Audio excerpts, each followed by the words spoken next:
Intune, a game about navigating consent. I don't know about you guys, but the last person I would trust to teach me about consent would be the kind of person who'd come up with a game like this. A Canadian YouTuber friend of mine messaged me to tell me that in Canada at Concordia University there is a research center called TAG. He also sent me a link concerning this game, which is made in part by Jessica Rose Marcotte, who is a student involved with TAG. It is also one of this year's Indiecade selected games. So here's how it is introduced on the Indiecade website. Intune is a game that deals with bodies, their interactions, and giving/withholding consent. Players are asked to negotiate and communicate their own physical boundaries with a partner using skin-to-skin contact as the main controller of the game. Its goal is to develop players' skill at navigating consent and physical interactions while hopefully provoking thought about how daily interactions with people and the spaces around them involves similarly complicated negotiations. They should have called it Social Anxiety Simulator 2015. It also looks to have players examine their own comfort levels and see how thoughtful communication has the potential to shift those levels. You know what? I take back my last comment. This sounds more like a pickup artist trainer. Intriguing.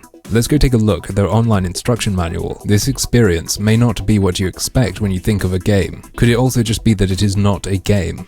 Is that a possibility? It will involve physical contact with your partner as an important part of the experience. This physical contact will be reached after careful consideration and communication. We recommend you play with someone you trust, especially for your first experience. Sounds like the ideal game for creepy uncles. When you begin to play, an image will appear.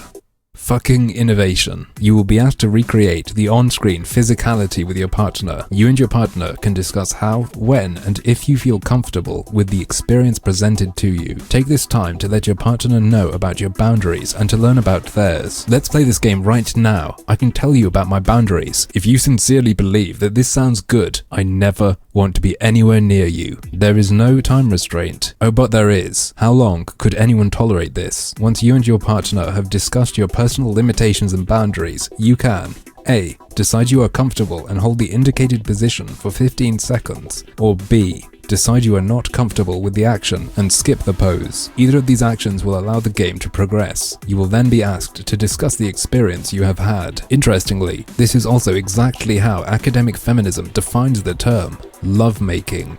They're right, this is not really like a game. It's more like a social flowchart on how to end up being told you're cared about as a friend. But, as usual, that's just another one of my harmful opinions.